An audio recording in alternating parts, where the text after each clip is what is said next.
wysheid. Geliefdes, kom ons sit net so dan, maak ons harte stil. Here, U was vir ons 'n toevlug van geslag tot geslag. Voordat die berge gebore was en U die aarde en die wêreld voortgebring het, ja, van ewigheid tot ewigheid is U God. Gemeente, genade, barmhartigheid en vrede word aan die geskenk van God ons Hemelse Vader. Dit word ryklik vermenigvuldig in Christus Jesus sy Seun deur die kragvolle werk van die Heilige Gees. Amen. Geliefdes, ek gaan U nooi om die woord van die Here saam met my oop te maak. Ons skriflesing vind ons in Prediker hoofstuk 11. Ons is amper klaar met die boek Prediker. Ons het laas jaar mooi met hom begin. Laasweek het ek so 'n bietjie gekroep. Ek het laasweek 'n skatkis boodskap in die gemeente gebring, want terwyl ek voorberei het vir hierdie boodskap, was daar eers 'n paar dingetjies wat ek in my binnekamer met die Here moes uitklaar, voordat ek hierdie boodskap ook so aan die gemeente kon bring. Maar opgewonde, wanneer die woord van die Here in ons harte werk, om ons ook so daardeur te verander.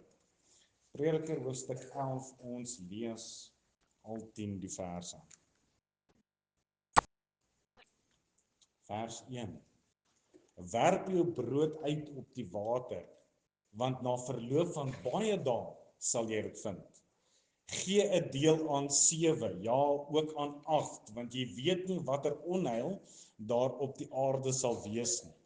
As die wolke vol reën is, giet hulle dit op die aarde uit. En as 'n boom na die suide of na die noorde val, op die plek waar die boom val, daar bly hy lê. Wie op die wind ag gee, sal nie saai nie, en wie na die wolke kyk, sal nie oes nie.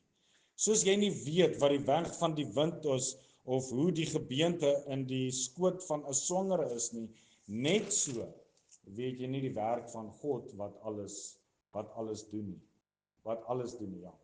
Saai jou saad in die môre en laat teen die aand jou hand nie rus nie, want jy weet nooit watter een sal geluk nie. Of hierdie of daardie, of albei saam goed sal wees nie. Verder, soet is die lig en goed is dit vir die oë om die son te aanskou.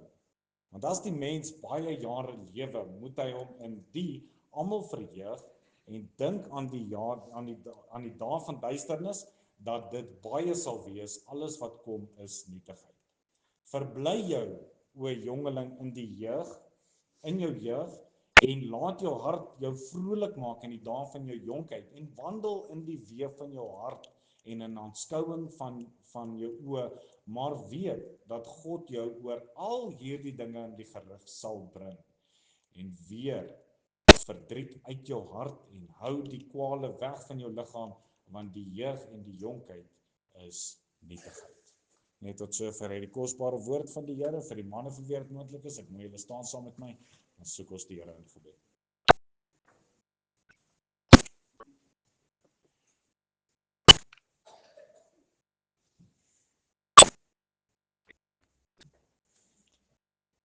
Waarlik is dit ons doel, o Here, om U as God te loof en te prys.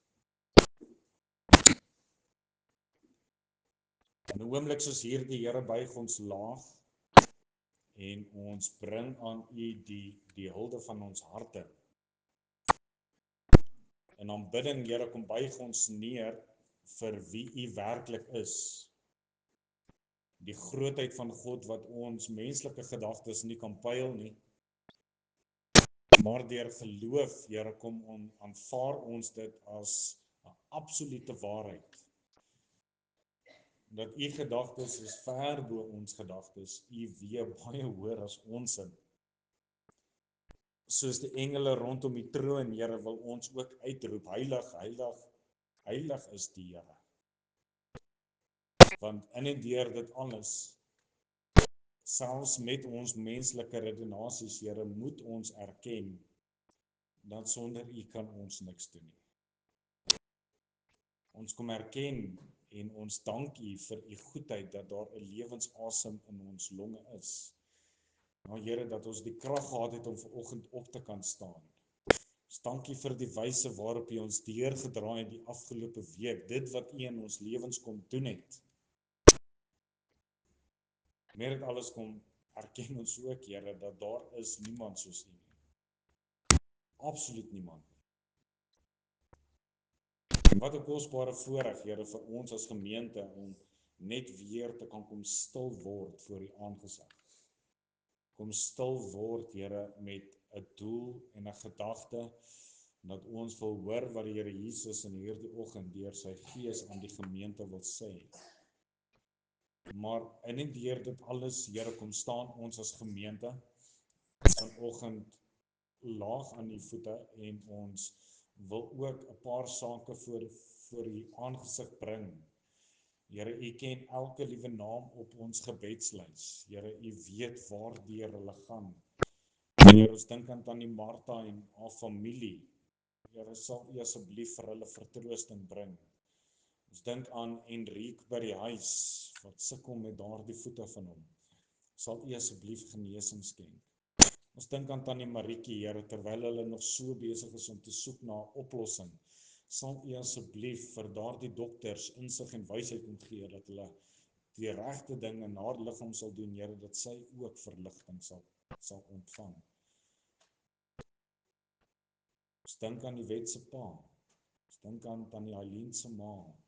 Die omstandighede daar rondom, sal U asseblief, Here, iets kom bewerkstellig wat ons nie kan nie, maar ons vertroue is daarin gerig, Here, dat U doen baie verder, baie groter dinge as wat ons as mens ooit kan dink, en Here, ons vertrou U daarvoor.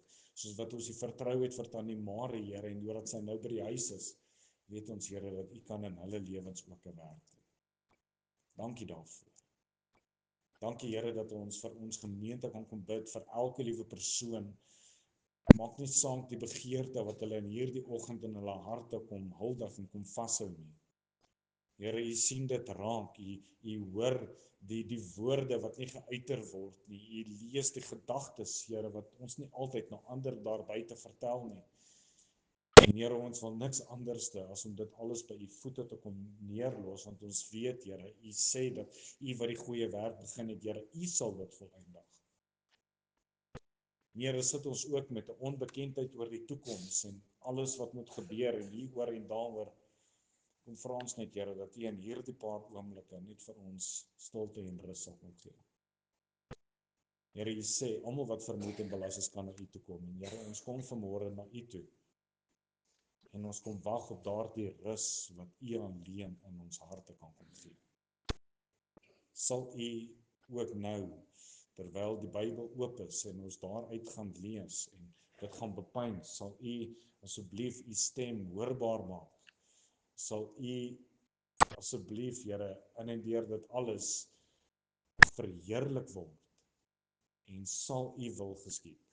Net so, soos wat dit doen in die hemel is, sal dit ook so geskied word hier op aarde. Here, Here Jesus, vir U lieflike naam. Amen.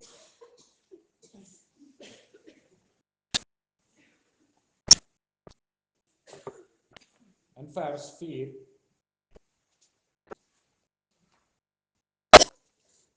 rig Salomo 'n baie kosbare gedagte.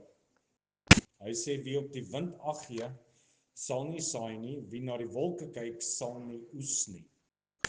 Na aanleiding van daai woorde, geliefdes, wil ons met u graag praat onder die tema, moenie jou lewe uitstel nie. Nou, uitstelling vir my persoonlik is, ja, ek is 'n meester daarin. Kyk, as ek my doktorsgraad daarin kon gekry het, dan het ek sekerlik. Veral wanneer dit kom by eenvoudige taakies soos papierwerk. Magtes, ek kan dit haat. As daar 'n vorm moet wees wat ek nou moet invul, of 'n verslag moet wees wat ek nou moet skryf, of een of ander admin wat in daai kantoor gedoen moet word, ek kan dit uitstel en uitstel en uitstel en uitstel. En dan wil ek nou nie sê, dis omdat ek ongehoorsaam is nie, dat ek gaan doen dit, ek gaan na my kantoor toe en ek gaan sit daar om daai admin te doen, maar dan is daar soos Ek weet ons glo nie in magic nie, maar dit is soos magic. As ek my weer sien, dan's ek op 'n pizza plaas, besig om te kyk waarmee is hy besig, of ek sit en drink koffie by een van julle, eet 'n koeksuster hier of daar, ek weet nie hoe dit gebeur nie, maar dit gebeur net.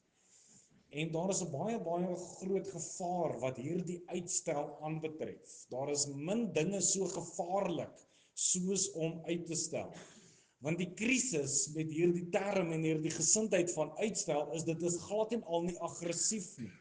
Dis nie 'n openbaarlike rebellie teenoor die Here nie. Die uitstel dit lyk altyd so onskuldig. Ek meen ek vervang my admin maar net met iets anders. Ek's nog steeds besig met die werk van die Here. Ek's nog steeds besig om vir mense te bid en al die klas van goed, maar van uitstel kom afstel. Die geliefdes, baie mense het baie ver van die Here af beland. Nie omdat hulle een oggend wakker geword het en besluit het hulle gaan die Here verwerp nie. Dit gebeur baie keer so subtiel, dit begin baie keer so stadig en dit begin deur om klein ou dingetjies net blaatant weg uit te stel. Uitgestel om te bid. Uitgestel om die Here se aangesig ernstig te soek. Uitgestel om gehoorsaam te wees aan iets wat die Here klaar in ons harte geopenbaar het. Uitgestel om met 'n sonde te breek. Uitgestel om 'n verhouding reg te maak. Uitgestel om die evangelie met iemand te deel. En geliefdes, die hartseer ding van dit alles is ons kan uitstel en uitstel en uitstel en uitstel, maar die lewe gaan aan. As die lewe gestop het, elke keer wat ons uitgestel het, geliefdes, dan sou baie van julle baie jonger gewees het as gevolg van my uitstel. En nou verwys ek net na my admin. En daar's 'n baie groot gevaar van uitstel. Uitstel voel nie soos ongehoorsaamheid nie. Dit voel net soos nog nie. Dit voel soos later. Dit voel soos wanneer die tyd reg is. Maar dikwels is later net 'n meer aanvaarbare vorm van nee. Het jy ooit daaraan gedink? Soos wanneer my vrou my vra om die skottelgoed te was. Liefie, ek gaan dit later doen. Ek gaan dit later doen. Doen ek dit later? Nee. Wat ek eintlik vir haar sê is, ek gaan dit nie doen nie, maar ek sê dit net vir haar bietjie meer subtiel, dat ek nie in die moeilikheid hoef te wees nie. En dan skryf Salomo hierdie woorde aan mense wat leef in 'n wêreld vol van onsekerhede. Hy verstaan dat die lewe onvoorspelbaar is. Niemand van ons weet wat môre gaan gebeur nie. Niemand van ons kan die toekoms beheer nie. Maar juist daarom waarsku hy ons teen die verlammende gewoonte om te wag totdat alles perfek is voordat ons begin leef. En geliefdes, wanneer ek praat van leef, dan praat ek nie van hierdie pomp dingetjie hier in ons bors wat pomp, nê, en daar is suurstof. En nou dink ek dat ek leef nie. Wanneer ons praat van lewe, praat ek van my lewe in God. Ek praat van my dienende verhouding tot die Here. Ons het al deur die boek van Prediker het hy vir ons kom wys dat jy kan al die geld hê, al die wysheid hê, al die kennis hê en nog steeds dood wees. Die waarheid is dat die perfekte dag nooit gaan kom nie. Daar sal altyd nog 'n wolkie in die lug wees. Daar sal altyd 'n rede wees om te wag. Daar sal altyd 'n verskoning wees hoekom vandag nie die regte dag is nie. En daarom kom sê Salomo deur hierdie hoofstuk vir ons, moenie jou lewe uitstel nie. Moenie. Wanneer Salomo hier praat van wie op die wind let, sal nie saai nie, gebruik hy die beeld wat sy lesers, en ek dink baie van ons baie mooi sou verstaan het. 'n Boer wat besig is om te plant, is baie afhanklik van die weer. Ons weet dit, ons sien dit. Die wind kan saad wegwaai. Wolke kan storms aankondig. Reën kan 'n oes beskadig. Daar is altyd een of ander tipe risiko. En nou kom Salomo en hy stel vir ons 'n boer voor wat voortdurend na die weer kyk. Hy bestudeer die weer. Hy kyk na die wind, hy kyk na die wolke. Hy ontleed elke liewe moontlike gevaar. Hy wag vir die ideale oomblik, maar die ideale oomblik gaan nooit kom nie. Want jy sien, terwyl hy kyk, gaan die seisoen verby. Terwyl hy wag, bly daardie saad nog steeds in die sak. Terwyl hy huiwer, verloor hy elke liewe geleentheid. En die probleem is nie dat hy versigtig is nie, die probleem is dat sy versigtigheid hom uiteindelik heeltemal verlam het. Hy het so gefokus geraak op dit wat verkeerd kan gaan, dat hy nooit gefokus het op dit wat gedoen moet word nie. Boer wat nie saad uiteindelik in die grond het nie, kan nie verwag dat daar 'n mielie of 'n sonneblom of enigiets sal opkom nie. En dis algemene kennis. En dis die punt wat Salomo hier wil kom maak. Die lewe word nie net geleef deur mense wat alles weet nie.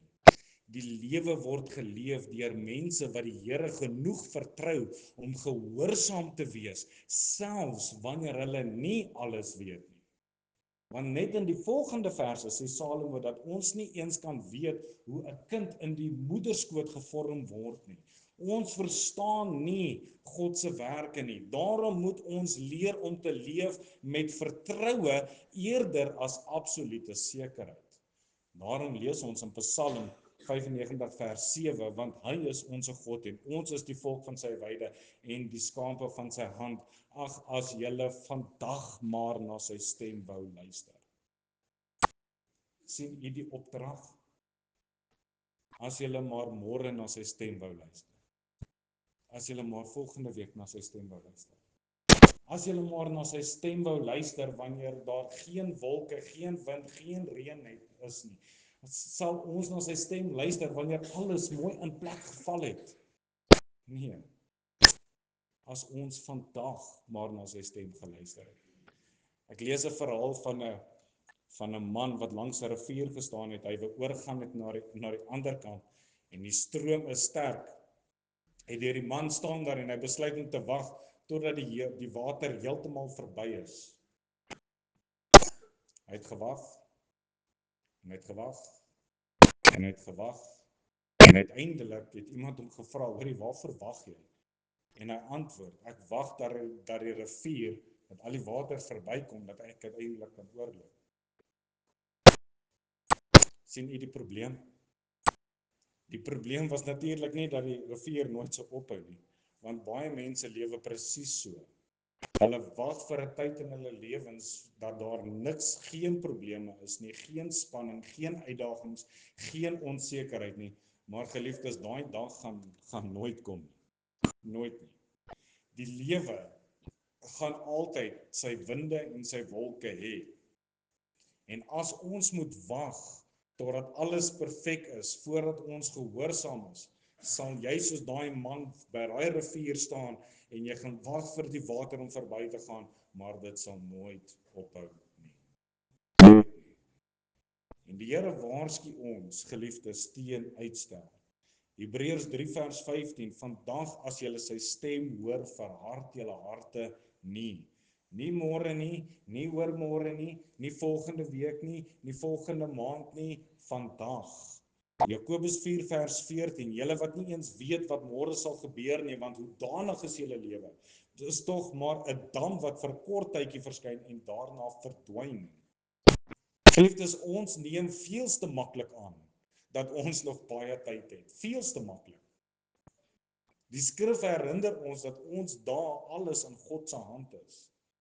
Die Here Jesus vertel in Lukas hoofstuk 12 van die ryk dwaas wat sy skure opgebou het en vergroot het, groot planne vir die toekoms gehad het, maar in daardie dag het God vir hom gesê, jou dwaas, in hierdie nag sal jou siel van jou afgeëis word. Sy probleem was nie beplanning nie, hy het baie mooi beplan.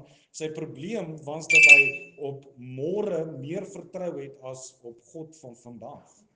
En dis skryf Paulus in 2 Korintiërs 6 vers 2 sê, want hy sê, in die tyd van die welbehae het ek jou verhoor, en in die dag van heil het ek jou gehelp. Kyk, nou is dit die tyd van welbehae. Kyk, nou is dit die tyd van heil. Geliefdes, God se genade en God se uitnodigings kom nooit in die toekoms of in die verlede nie, dit kom altyd in die Here. Altyd. Die Here maak ons nie wakker om vir ons te sê, ek gaan jou volgende week red nie. Hy praat nou, maak nou 'n keuse. Die Here maak ons nie wakker en sê, hoor, ek gaan jou oor 'n jaar roep, maak jouself reg nie. Hy roep ons nou. Hy praat nou met ons. En geliefdes, hier kan in ons midde, hier rondom ons, mense wees wat weet dat die Here roep al lankal, maar ons sê later.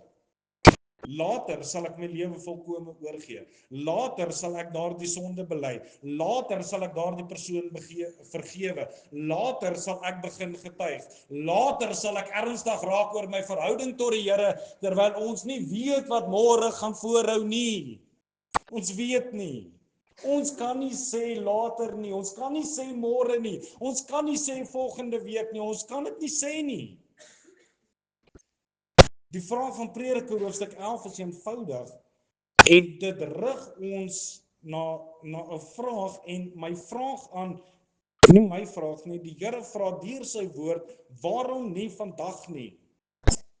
Geliefdes, waarvoor wag jy? Waarvoor? Die wind gaan nie ophou waai nie, die wolke gaan nie verdwyn nie, die lewe gaan nooit skielik perfek word nie, en God vra nie dat jy die toekoms moet verstaan nie, hy vra dat jy hom sal vertrou. En miskien voel jy onseker oor die uitkoms. Net soos dan die boer ook gevoel het toe hy begin saad saai, maar as hy nie saai nie, sal daar ook nie 'n oes wees nie. Net so is daar baie mense. Daar is baie mense wat ons moet bereik. Geliefdes, daar's gebede wat ons moet bid. Daar is stappe van gehoorsaamheid wat ons moet neem, en daar is sonde wat ons moet laat staan. En die Here roep ons nie om te wag totdat jy alles verstaan nie. Hy roep jou om hom vandag te gehoorsaam. Geloof sê nie ek sal gehoorsaam wees wanneer ek sekerheid het nie. Geloof sê ek sal gehoorsaam wees omdat God getrou is. En geliefdes, dis by 'n plek waar ieder en elkeen van ons in ons lewens moet kom.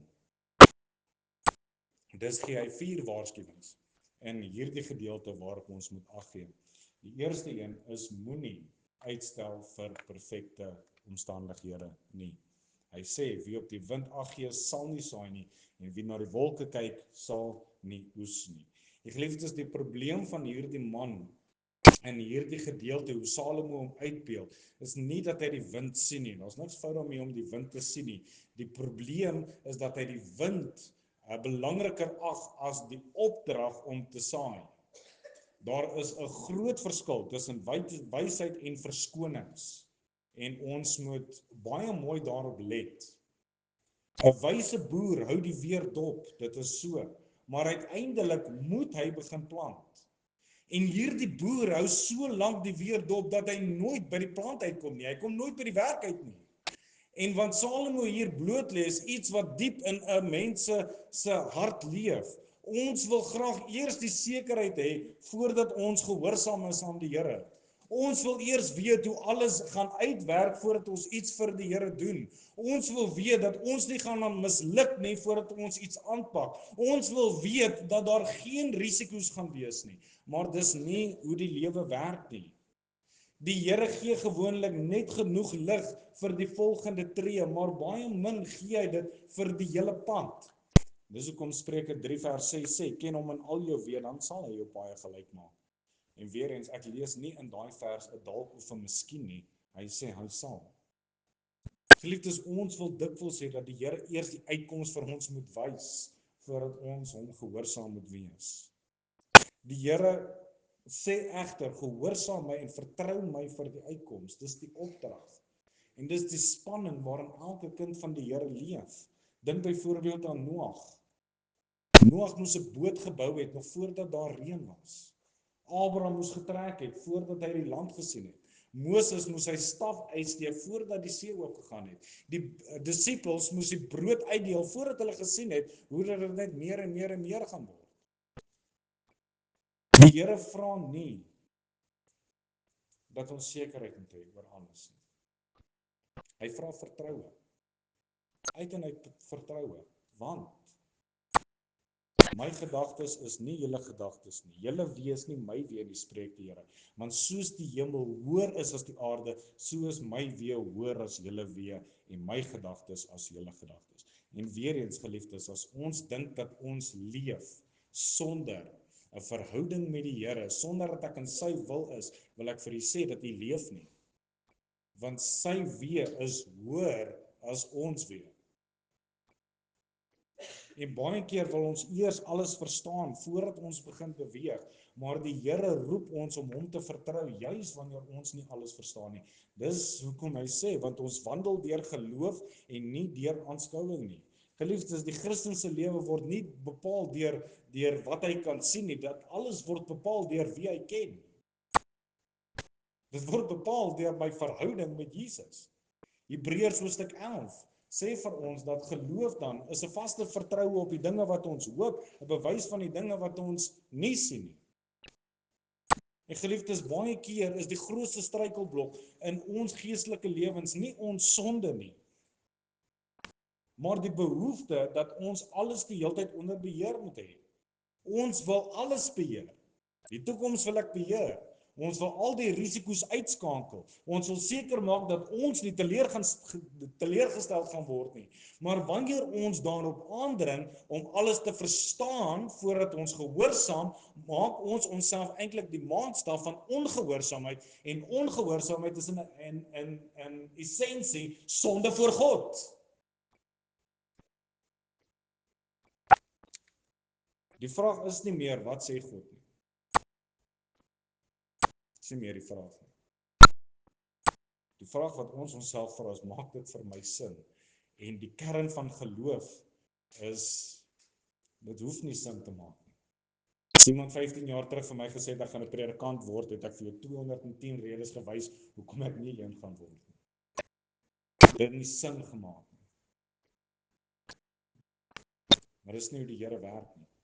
Hy gee nie vir ons die volle prentjie. En geliefdes, wanneer die Here praat, word gehoorsaamheid nie bepaal deur die wind nie, maar dit word bepaal deur sy stem. Prediker 11 vers 4 wys vir ons nie dat ons moet vra, hoe lyk ons omstandighede nie.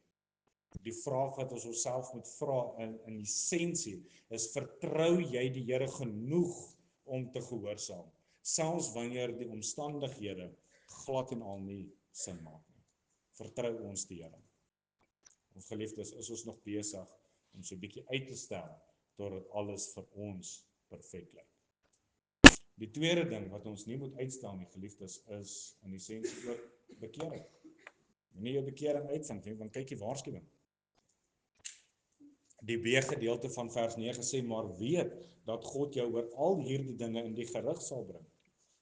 En op die eerste oogopslag lyk dit asof Salomo in vers 9 besig is vir die jong mense te sê dat hulle moet die lewe geniet. Dis dat hy vir hulle sê, verbly jou, o jongeling, in jou jeug. Maar dan, nadat hy dit sê, verander sy toon skielik, waar hy sê dat die Here gaan jou oor al hierdie dinge in gedagte bring. So waarom sal Salomo dan nou hierdie waarskuwing byvoeg?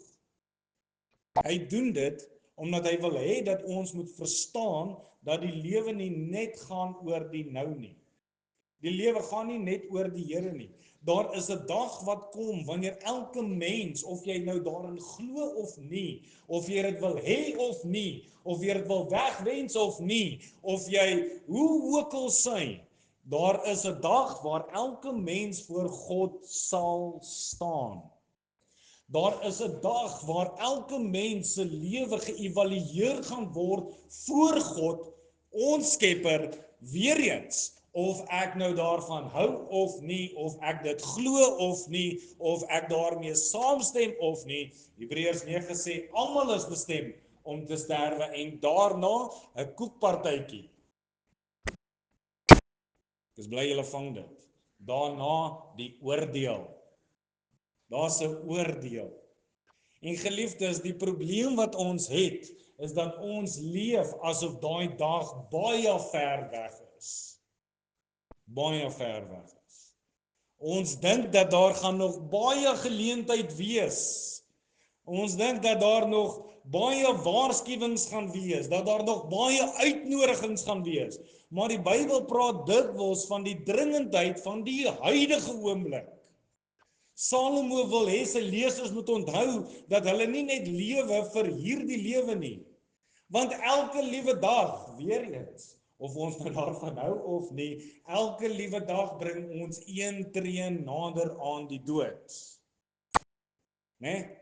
As jy my nie glo nie, gaan kyk na die foto's van 10 jaar terug. Jy sien hoe jy verouderd. Ons word nie jonger nie. Ons word ouer. En in my tyd in die bediening het ek nog nie iemand ontmoet wat die dood ontsnap het nie. Daar is nog nie so getuienis op YouTube nie. Niks nie.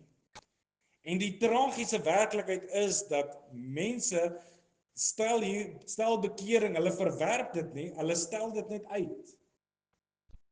Ons stel bekering baie keer uit. Dis nie dat ons sê ons wil nie Christus hê nie, al wat ons sê is net nie nou nie. Ek het al vir u gesê dat ek het 3 tieners begrawe. 3 tieners wat vir my gesê het, ons sal later met die Here regmaak. Baie keer sê ons nie nou nie.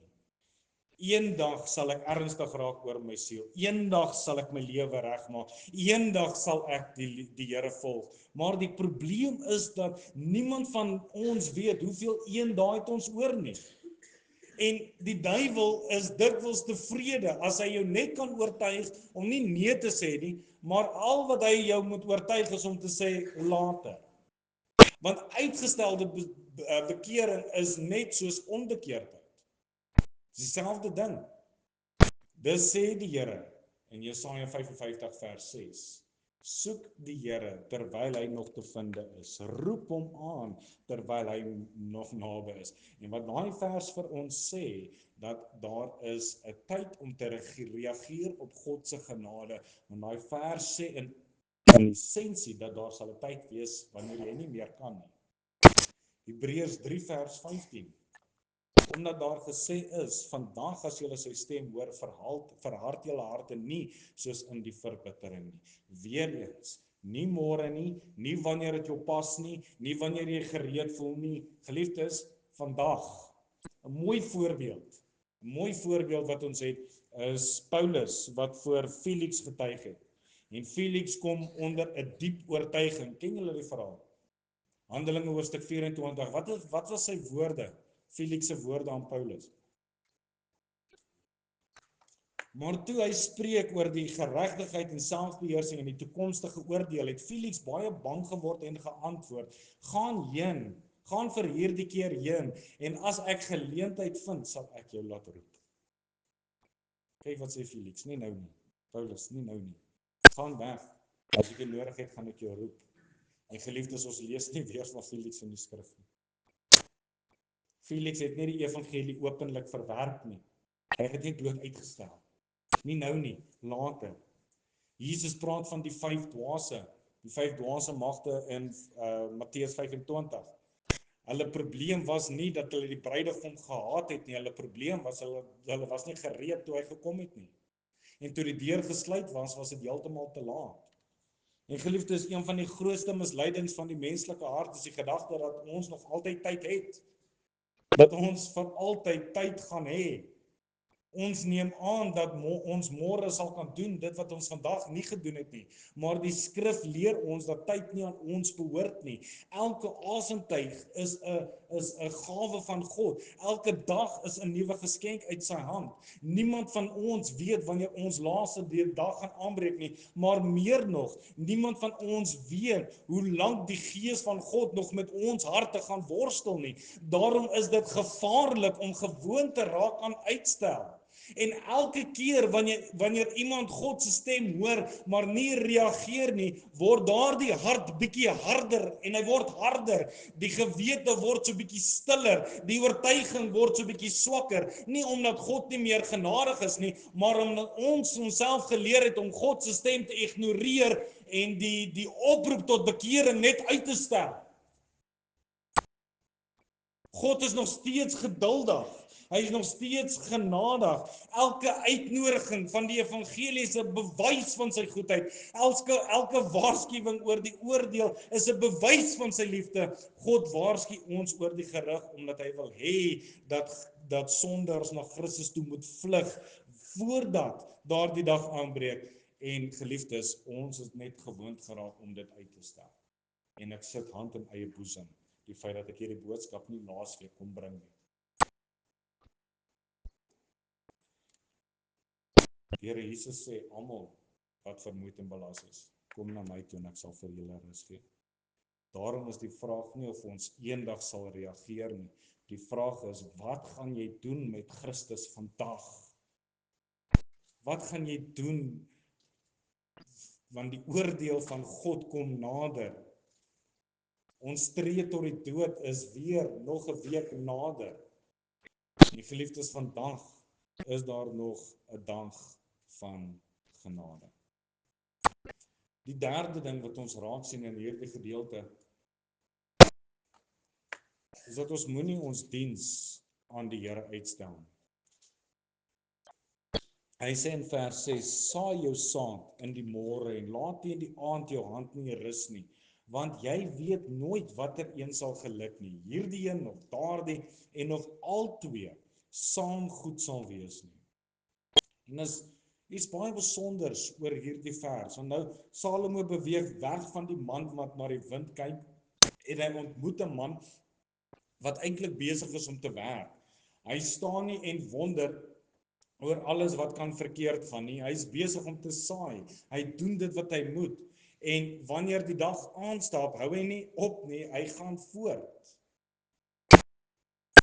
Hier is 'n man wat baie mooi tot 'n konklusie gekom het dat die eindresultaat lê nie in sy hande nie. Die boer kan die saad saai, maar hy kan nie 'n saad laat ontkiem nie. Hy kan die grond bewerk, maar hy kan nie die reën stuur nie. Hy kan baie hard werk, maar hy kan nie 'n oes waarborg nie. Dit sou baie cool gewees het as 'n boer uit die oes te kon waarborg, né? Imagine ons kon sê ek gaan hierdie jaar 15 ton per hektaar afhaal en ek's verseker daaroor. Dit sou ideaal gewees het. Maar dit alles behoort aan die Here, dit behoort nie aan die mens nie. En dis presies wat Salomo hier vir ons wil kom leer, dat die Here het ons nooit geroep om die uitkoms van ons dienswerk te beheer nie. Hy het ons net geroep om getrou te wees. En dis hier waar baie, selfs kinders van die Here vasval. Want ons wil eers weet of ons arbeid suksesvol gaan wees voordat ons enigiets begin. Ons wil eers weet of daardie persoon na my gaan luister en voordat ek met hom gaan praat. En ek wil nou vir u sê dat dit gaan nie so wees nie. Hier selfs mense hier in hierdie gemeente wat herderloos is. Nie almal gaan luister nie. Nie almal gaan die uitnodiging aanvaar nie. Die Here Jesus het vir die disippels gesê, gaan, en as hulle nie luister nie, vee die stof van julle voete af. Dit beteken nie dat ons nie moet werk nie. Dis nie waaroor dit gaan nie, ons moet nog steeds werk. Maar ons wil eers seker maak om te weet of ons 'n verskil gemaak. Maar die Here gee nie altyd daardie antwoorde vooraf nie. Al wat hy vra is, ons moet gaan saai. Ons moet gaan saai en al die resultate moet ons in sy hand los. En geliefdes, dink net vir 'n oomblik hoeveel dinge in die koninkryk van God nooit sou gebeur het as al God se knegte die hele tyd gewag het vir sekerheid. Dink byvoorbeeld aan Paulus, die eerste keer toe hulle hom gestenig het. Ek dink as iemand my moet stenig, die eerste ding wat ek gaan wonder is, moet ek 'n predikant wees? Moet ek waarlik die evangelie verkondig? Nadat ek skipbreek gelê het, nadat ek hoeveel keer houe gekry het van my eie mense. Daar gaan nie sekerheid wees nie. Hoeveel mense sou nooit die evangelie gehoor het as daar nie iemand was wat bereid was om te gaan nie, om te gaan saai, selfs in die donker. En ons kan soms kyk terugkyk op groot mense of groot manne en vroue wat wonderlike dinge vir die Here gedoen het. Geliefdes, ek het nooit gehoor dat hulle sekerheid gehad het dat die Here vir hulle kom wys het dat dit gaan alles 'n sukses wees voor die tyd. Dink weer toe die Here vir Abraham geroep het. Nie geweet nie. Die Here Jesus sê vir die disippels, hoorie, so julle vang nie aan daai kant nie, gooi net die net aan daai kant. En wat gebeur? Groot oes. Baie visse trek hulle. Toe Paulus sy sendingreise begin het, hy nie geweet hoeveel gemeentes hy gaan stig nie. Hulle het net eenvoudig gehoorsaam. En daar is iets baie mooi bevrydends hierin, want die sukses van God se werk rus nie op ons skouers nie. Die groei van die koninkryk van God hang nie van ons af nie. Die redding van mense is nie ons verantwoordelikheid nie. Die Here roep ons net om getrou te saai. Paulus het hierdie beginsel baie mooi uiteengesit. Hy sê, ek het geplant, Apollos het nat gemaak, maar God het laat groei. Die Here vra nie dat ons groei moet produseer nie, hy vra net dat ons moet plant. En weer eens, daar gaan nie 'n perfekte dag wees nie. Daar gaan nie 'n perfekte oomblik wees nie. Maar die feit dat ons moet getuig, die feit dat ons die evangelie moet uitdra, die feit dat ons van die grootheid van die Here moet praat, that's a given. Kind van die Here kan nie anderste nie. Ons kan nie anderste nie. Jy kan nie anderste nie. Want Handelinge 1 vers 8 sê, julle sal krag ontvang, wanneer die Gees oor julle kom, en julle sal miskien my getuies wees. Nee, julle sal. Dis 'n given. Ons moet. Geliefdes, die Here soek nie bekwaamheid nie. Al wat hy soek is beskikbaarheid. Die Here gebruik gewillige mense. Hy gebruik eenvoudige mense. En hy gebruik mense wat bereid is om die pad te stap. En daar is dalk iemand wat nou in jou gedagtes opkom, met wie jy die evangelie moes gedeel het. Iemand met wie jy moes gepraat het oor hulle siel, want jy kan sien, hulle is reguit op pad na die verderf toe, maar hoe bly ons stil? Hoe sê ons niks nie? Ons kan nie langer uitstel nie. Ons kan nie. Daarom skryf Paulus, my broeders, wees standvastig, onbeweeglik, altyd oorvloedig in die werk van die Here, omdat julle weet dat julle arbeid in die Here nooit te vergeefs is nie. Weet is ons nog besig om te werk in die koninkryk van die Here? Is ons besig om iets vir hom te beteken in 'n sondige wêreld wat hom regtig so nodig het? Of is ons nog besig om daardie uitstel in ons lewens te laat skiet? Here, ek sal volgende week aansluit. Ek sal volgende week my roeping vasmaak. Ek sal volgende week iets vir u doen. Ek sal volgende week met daai siel praat. Geliefdes, ons kan nie meer uitstel.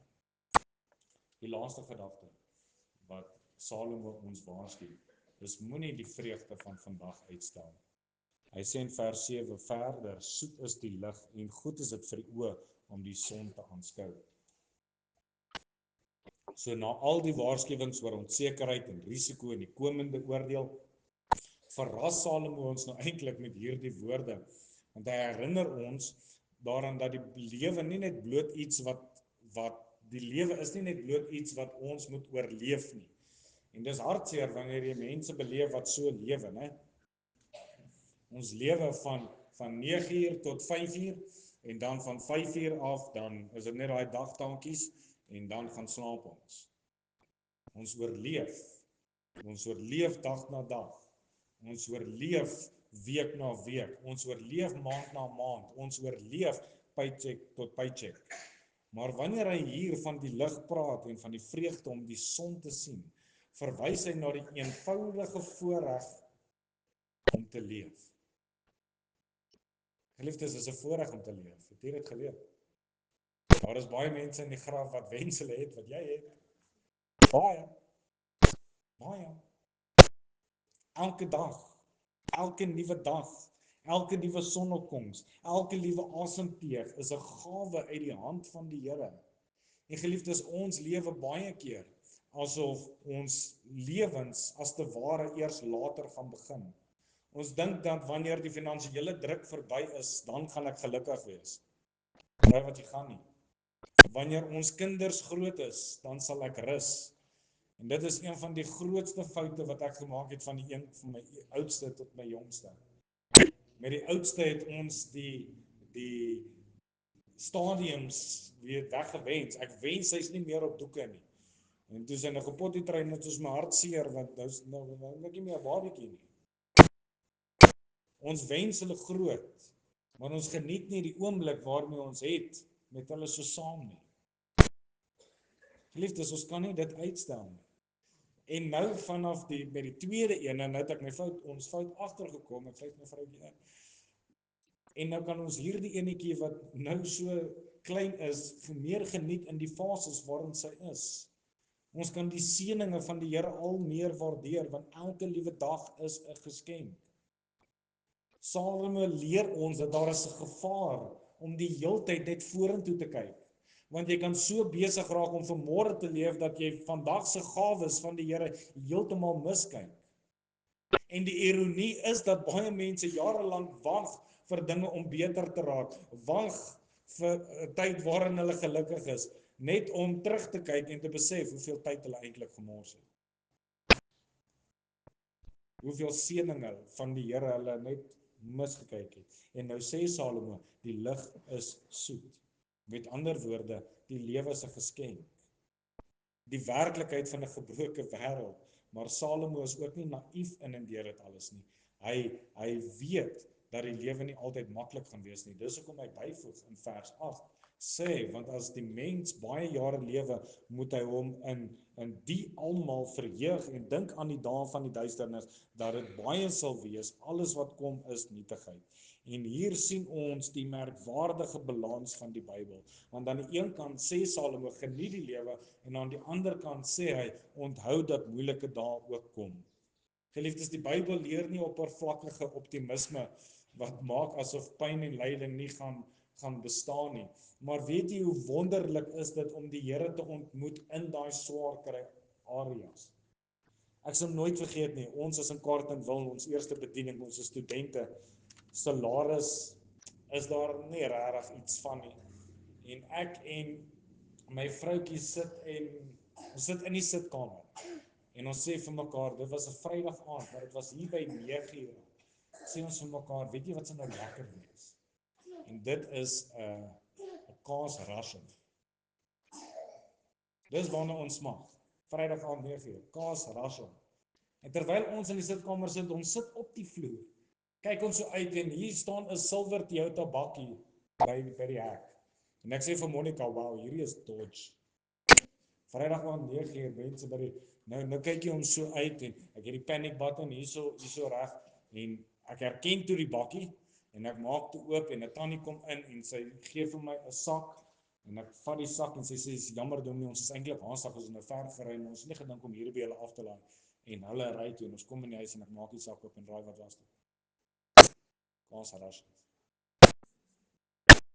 So werk die Here selfs in moeilike omstandighede. Geliefdes, ons kan nie dit miskyk nie. Ons kan nie dit uitstel nie. Salomo sê nie hier dat ons die lewe moet geniet omdat daar geen probleme is nie. Hy sê geniet die lewe omdat dit 'n gawe is van die Here te midde van al die probleme. In Prediker hoofstuk 3, ons het dit so mooi hanteer ook,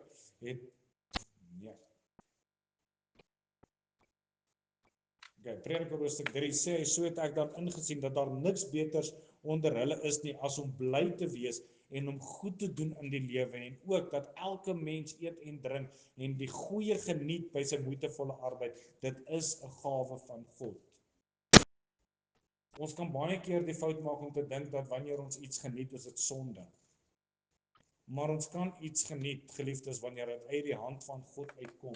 Want Jakobus sê, elke goeie gif en elke volmaakte gawe daal van bo af neer. Van die Vader van die ligte, by wie daar geen verandering of skaduwee van omkering is nie.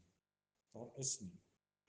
Die son wat opkom, die kos op die tafel, die gelag van 'n kind, die liefde van familie, die gemeenskap van die gelowiges, geliefdes, is alles gawes vanaf die Here. Paulus het geskryf in Filippense 4 vers 4, verbly julle altyd in die Here, ek herhaal, verbly julle. Nie omdat die omstandighede altyd goed is nie, maar omdat God altyd goed is. En daar's 'n verskil. Daar's 'n groot verskil.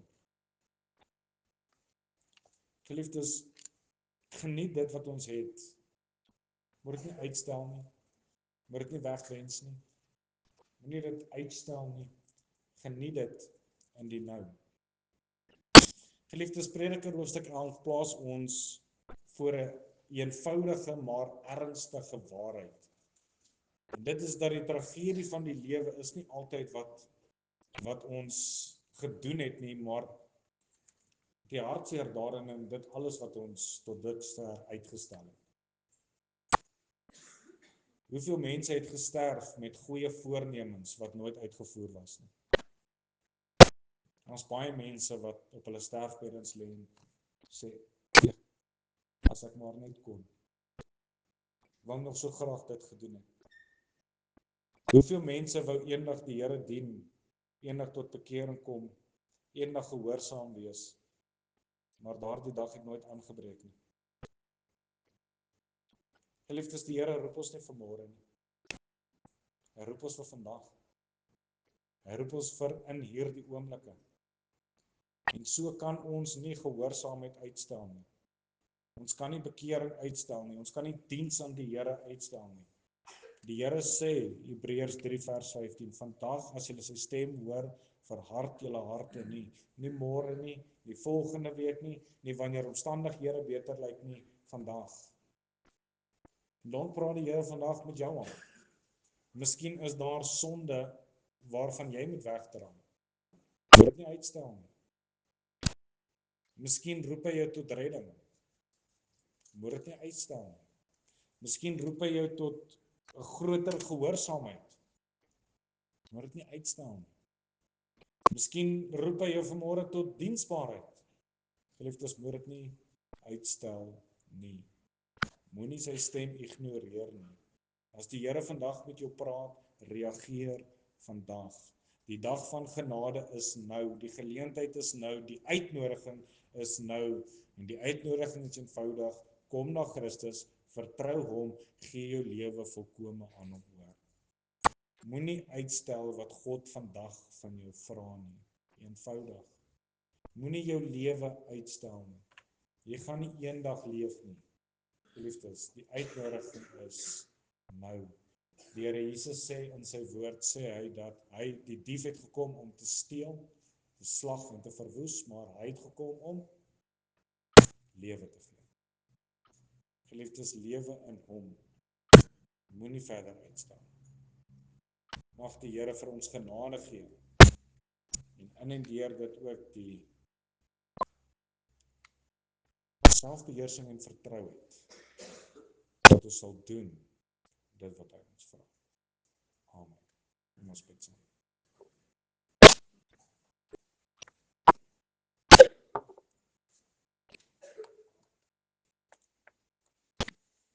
Ons Hemelse Vader, Here, in 'n wêreld wat so gejaagd is, in 'n lewenstyd wat so gejaagd is regtig baie maklik om uit te stel. Dit is baie maklik om sekere verantwoordelikhede eenkant te plaas. Baie maklik om dit wat U van ons vra, dis dit op 'n later tyd wanneer ons dink dit ons sal pas. Maar Here, in en deur dit alles, wil ons U ook vra om die naprediker van die woord te wees.